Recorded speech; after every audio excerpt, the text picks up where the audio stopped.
Cyber गुन्हेगारांनी या वर्षात 6 जणांना जादा नफ्याचे आमिष दाखवून सुमारे 5.25 कोटींची तर तिघांना अटकेची भीती घालून डिजिटल अरेस्ट करून 70 लाखांची फसवणूक केली। दुसरीकडे एका बड्या कुटुंबातील आजीबाईंना डिजिटल अरेस्ट करून सायबर गुन्हेगारांनी 42 लाख रुपयांना फसविले, पण त्यांनी सायबर पोलिसात फिर्याद दिलीच नाही। समोरील व्यक्तीची मानसिकता ओळखून सायबर गुन्हेगार सावजाची चाचपणी करतात। त्यात अनेकांना सायबर गुन्हेगार शेअर मार्केटमध्ये पैसे गुंतवण्याच्या अनुषंगाने आमिष दाखवतात, तर काहींना डिजिटल अरेस्ट करून त्यांच्याकडील रक्कम लुबाडतात। या पार्श्वभूमीवर नागरिकांना सायबर पोलिसांनी वारंवार आवाहन केले, तरी देखील फसवणाऱ्यांचे प्रमाण कमी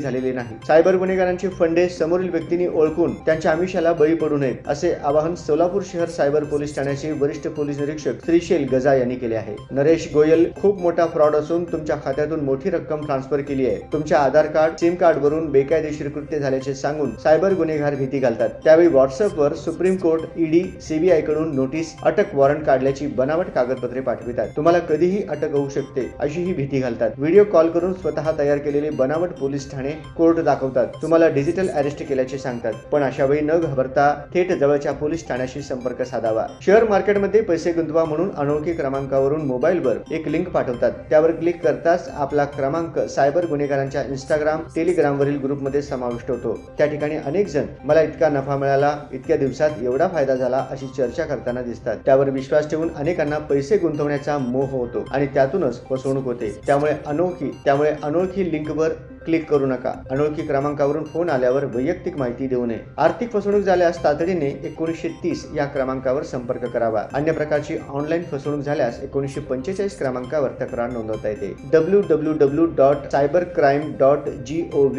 यावर देखील तक्रार नोंदवता येते।